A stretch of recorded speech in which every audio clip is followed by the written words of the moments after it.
Okay, the final component of this package, I referenced it earlier. If you're going to show the all-up look from time to time, I think you go ahead and have to bring the all-out pressure out of it.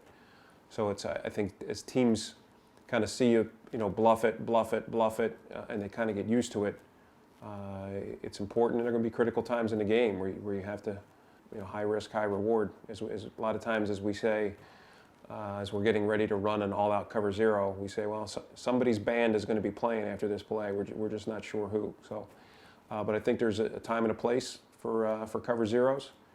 I know there's some coaches that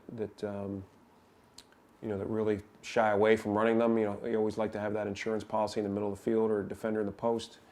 But I truly believe that there's a time and a place for it. I like going into games with the opposing quarterback knowing at some point during the game that he's going to have a free runner coming at him. I mean, the purpose of the cover zero is we're going to bring one more than you can protect with, and we're going to have a free run at the quarterback and force him, as we like to say, to make a business decision. So, that we have zeros up in every game plan.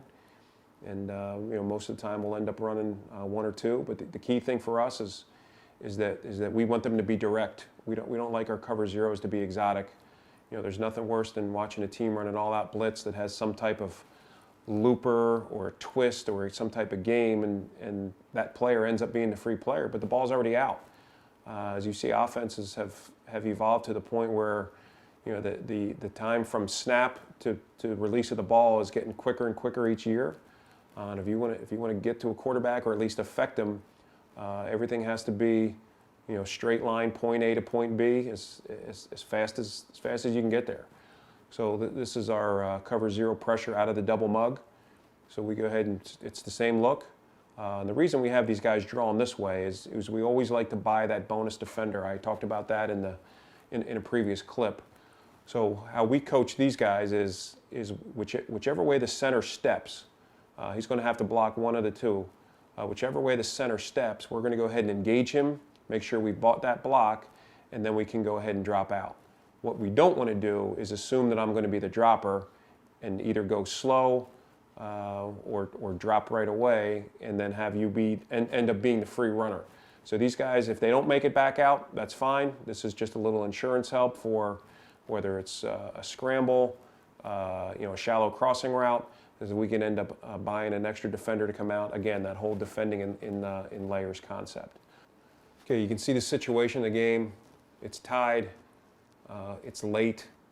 Trying to get the ball back. So you see, it's 3rd and 1. And previously in this game had shown a lot of the all-up look and backed out. This safety had we had gotten back to the post, where he had shown up and then worked his way back. So I don't know whether this was a check to a run, but this was a nice job here. We ended up having all gaps canceled, got some nice penetration and got off the field. But the key thing is, I can't stress it enough with this look, is the demeanor of especially the guys of the guys that are, if they are dropping out, that they always show that they're blitzing. So for the one time that you do, that it looks real. If you're going to take anything away from this, if you don't take any of the scheme part of it away, it's just the pre-snap stuff. What is the offense looking at? How do they see us? You could have 10 guys that are doing a great job, being great actors and doing a good job disguising, but if you have that one guy, at the poker table that's giving it away, what's the old saying? If you haven't figured out who the sucker is in 10 minutes, you're the sucker. So we always talk in terms of that to our players and take great pride in our pre-snap demeanor and wanting to make sure we're doing a good job of disguising what we're doing.